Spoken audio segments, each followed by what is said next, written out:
stop saving your money. Or I shouldn't say that. Stop putting your money under a mattress. Actually do save. But in particular, stop putting your money under a mattress. What I mean by this is, or I'm gonna give you a story.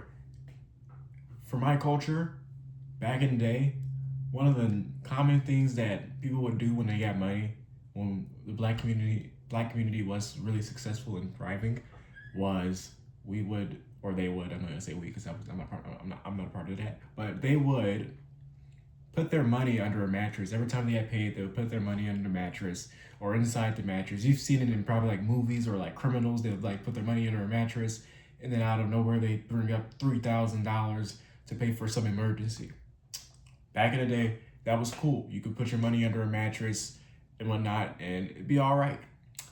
I'm telling you, do not do what you see other people do, or back in the day and in the movies, and stop putting your money in the mattress. And this could go this can go many ways. Stop holding a bunch of wads of cash in your pockets. Stop holding money into a safe. Stop holding money and just keeping it to just rot. So what do I mean by this? I get it. You don't trust the banks. Nobody wants to trust the banks. All this other stuff. You just feel like the money is just going to be more valuable, better if it's just sitting right in front of you, right under your mattress. But this actually does more harm than not. So let's think about it. Let's play out a scenario. So inflation hits the dollar, or the dollar deflates. So a singular dollar is worth less each and every day. The dollar never gains value over a certain amount of time. Like sure, it can fluctuate from 1 cent.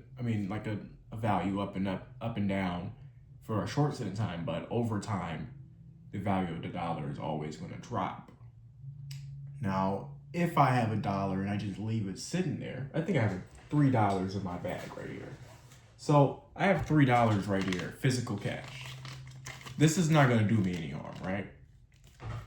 Now, these $3, right, next year, these $3 next year will be less than $3, the $3 that I know now. Like, this $3 could get me probably 4 bags of chips, right? Next year, it can probably only get me 3.8 bags of chips. Now, if I put this into a bank account, I'm going to earn interest. So I'm probably going to end up with, let's say, $3.04 or $3.10 after interest or whatnot. That's going to be the price of 4 bags of chips next year, because everything inflates with the dollar, but the dollar, everything happens to inflate a little bit later than the dollar, or a bit before. But yeah, that's the point. Let's say let's jump the number up from $3 all the way to $5,000, right? Or let's say $1 million, because I know how interest works with $1 million. So let's say you have $1 million. You get 3% interest, or APY, increased on that $1 million. Now you have $1.03 million.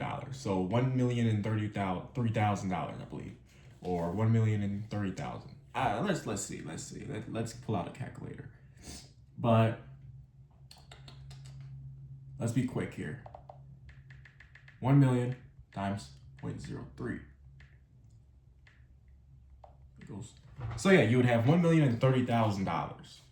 Now let's say you just put $1 million under a mattress. You just lost $30,000. Now you have minus 1 million. Boom. Can't do math. Now you have $970,000 because you just missed out on the 3% interest that the dollar accumulated over the past year. So let's say you have $1 million. And like I said, 3% interest, or let's say 2% interest, because that's the normal amount. every year. So let's say you have $1 million, right? And over 10 years, 2% interest happened every time. So times that 0.2, that's 20%. You just made $200,000, technically, basically. But your $1 million is equal to $1.2 million in 10 years, right? Now let's say you decide, I'm going to pull my money under a mattress. Now you have $800,000. That don't sound like much. Your $1 million just decreased by $200,000. So, moral of the story, do not put your money under a mattress.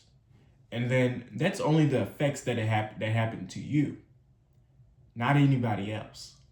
Here's what happens when you save your money, when you keep your money under a mattress, right? So, the reason we have banks and everybody, or some people, the rich and wealthy, save a bunch of money inside of a bank and keep money into a bank is because they know they need the bank to get money anyway, right? So let's break it down. So if you want to keep making money, or you want to increase the value that you get out of money, you have to put in. And when you put into the bank, banks are able to lend your money, right? That's why you can't take out a lump sum of money and on tomorrow, right? You got to schedule that. But what I'm saying is, banks spend money, they loan money, and people spend that money and have to pay the bank back that money, right? You are not a bank. So if you're just keeping your money, the money is just sitting there. It's not going anywhere. There's no trade, especially if it's under a mattress, right? The dollar is supposed to be spent. The dollar is meant to be traded over and over and over and over and over and over and over again. It's not meant to be sitting under a mattress just for the fun of it because you're fearing of some economic breakdown, or you're trying to have a breakthrough through an economic downfall. No, do not put your money under a mattress. Put your money inside the bank. Put your money somewhere else. I would rather F off $200,000 rather than lose $200,000 in value because I decided to hold my money under a mattress.